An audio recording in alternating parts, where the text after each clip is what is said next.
our condolences to you and your family. For our next award, please welcome Che Perez.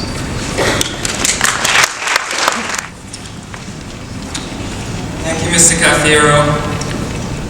Good evening. I'm Che Perez, and it is my great honor to be here tonight to present the award in architecture. John Q. Haydock was a real-life legend. It is only fitting that the award for professional achievement in architecture be named for him. Bestowed among alumni of the Irwin S. Channon School of Architecture, who have made truly outstanding contributions to the theory, teaching, and/or practice of architecture. This year's recipient more than reflect Haydock's passion and commitment to the field. Founders of their own multidisciplinary New York City-based practice in 1996, the partners' works range from a pair of houses on Shelter Island to collaborative projects with NASA's Johnson Space Center in the interest of human habitability for future missions and life beyond Earth. Michael Morris and Yoshiko Sato, both from the class of 1989, have received many honors and recognitions, and tonight we add the Haydock Award. In addition to their impressive portfolio, both focused on education, as well as teaching at prestigious institutions, including their alma mater, and other prestigious schools such as Columbia, Harvard, and Parsons. Once again, we are honoring an alumna who sadly left this world too soon, but whose legacy will continue. And it is our sincere pleasure to present this award to Michael Morris and his partner, Yoshiko Sato.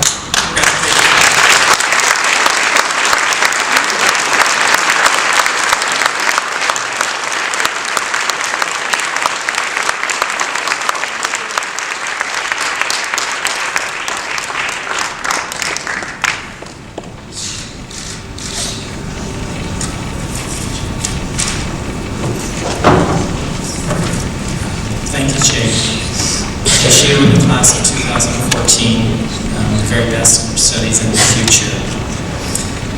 Congratulations to all the awardees, past, present, and future. Thank you all for joining me for tonight's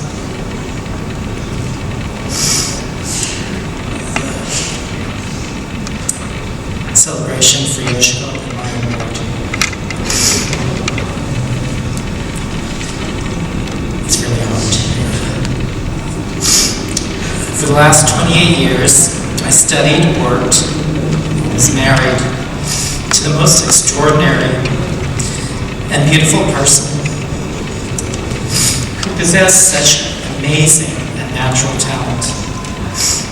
As classmates, we were all so in awe of her. And I think so was John Haydock. One of Yoshiko's favorite Haydock lessons or parables came from his suggestion to her to read André Gide's Symphonie Pastorale, where the protagonist, a beautiful young blind girl, and a pastor are conversing. And as I remember it, or paraphrasing it, the curious girl asks, "Birds can sing, but tell me, how do butterflies express their joy?" To which the pastor replies, "It is painted on their wings." For my little steel butterfly, as Yoshiko was affectionately known by our colleagues, this perfectly describes how she reflected herself, her own work, and her life. She and it was her silent joy.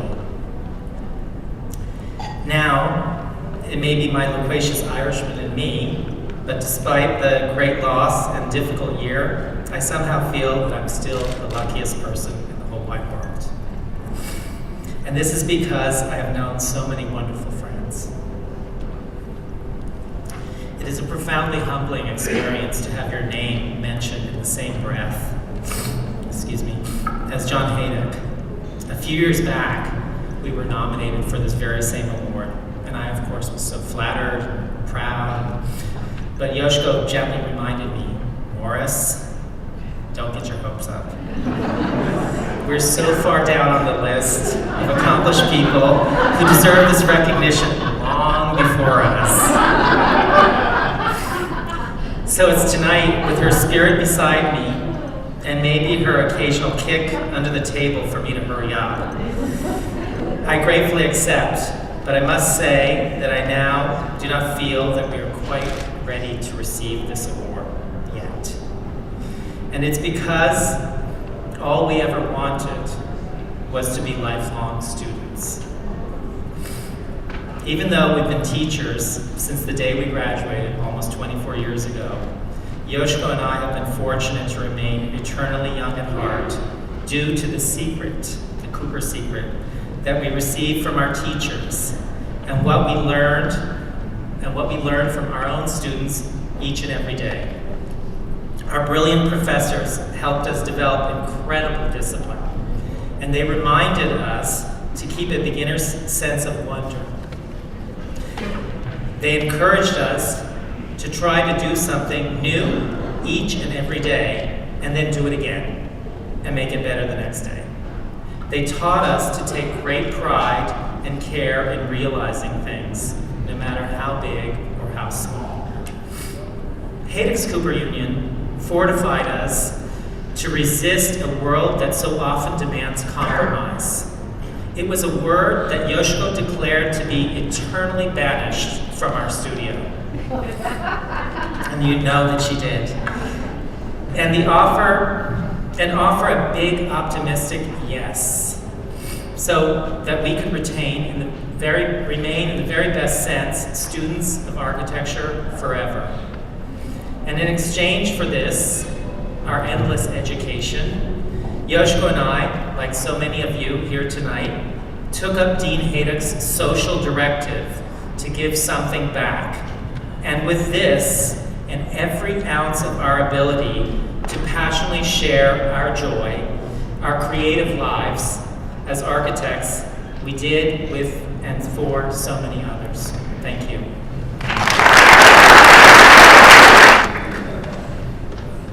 Michael, thank you, and again, our condolences to you and your family. It's a wonderful legacy, and just thank you for sharing all that with us tonight. For our next award, please welcome Andrew Kretsch. Good evening, everyone. Tonight I have the pleasure of introducing Hal Goldberg, who is going to be getting the Gano Dunn Award. This award is given for professional achievement in engineering, industry, science, or finance, and is presented annually to a graduate of Cooper's Engineering School. Established in 1955, this award is named after Gano Dunn, who was a trustee at Cooper and has been devoted to the institution for over 25 years. Tonight, we are honoring a gentleman whose career has spanned nearly 7 decades. Hal, as he likes to be known, is an innovator, entrepreneur, and educator, to say the least. A leader in his industry, Hal Goldberg's many accomplishments are not easily summarized. His works have ranged from designing instruments and systems for military and commercial use to leading technical design of the full test facility at NASA's Goddard Space Center.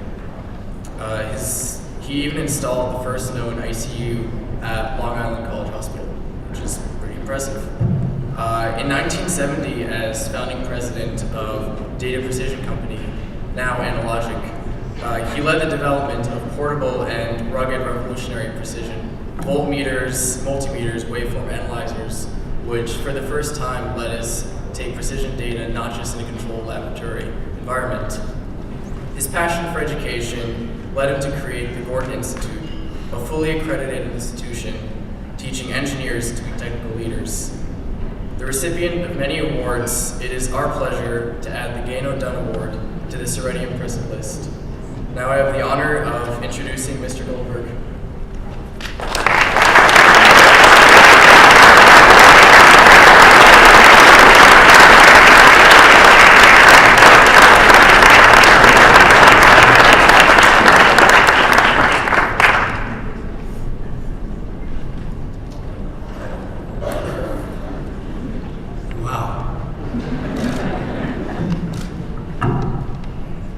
First of all, I want to thank all of you.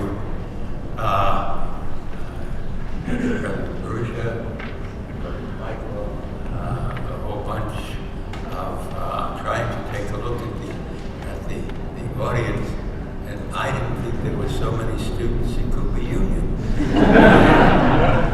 But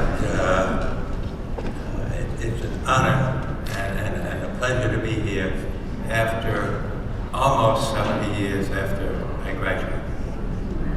It was obviously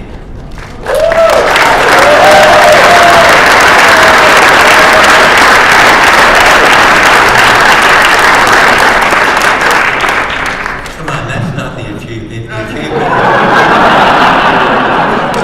The achievement is I'm still alive.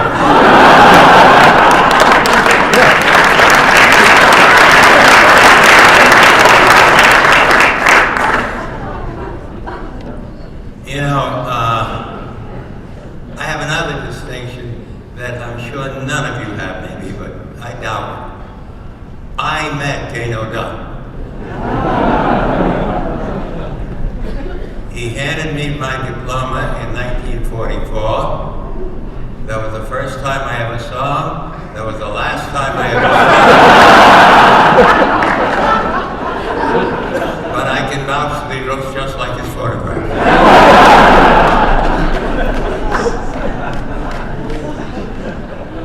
And he was chairman of the board. I want to talk a little bit about engineering. Just for a moment or two. Engineering is not a bunch of circuits, equations, and devices that you may have been taught. Engineering is not software.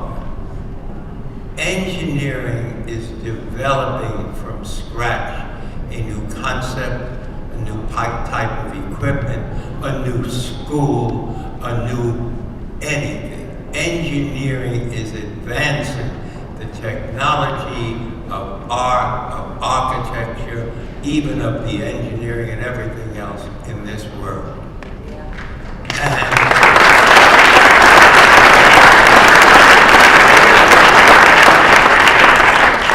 And the project engineer is a person that makes it happen. A project engineer does not just follow instructions. A project engineer finds the market, works the market, advances the market, and develops the product that ends up improving the market. This is something that you don't learn in engineering school, and it's the reason that we started the Gordon Institute to teach engineering leadership.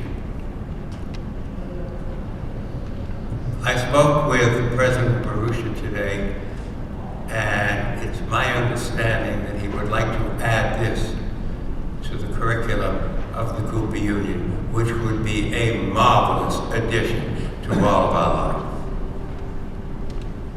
The other thing I want to mention is that I found out, I live in Florida, and in Florida, the United States consists of Alabama, Georgia, the Panhandle of Florida, but where I live, that's not part of America. That's vacation land. Everybody goes down there to go swimming. And to take cruises. But I understand that there has been a little bit of trouble around the school. And I'm going to leave that alone to the people who are working on it. But I want to talk about something else. I'm sure all of you are worried about your student loans, that you're going to owe the government and they're going to owe for the next 20 years, right? No, you got it for nothing. And right now, the school needs you. Right now, Cooper Union is facing the same kind of problem that the country faced during the last couple of years. And they need you and your fellow alumni to help bail them out. I think it's a shame and an insult to the Cooper Union that fewer than 30% of the alumni donate to the Alumni Fund.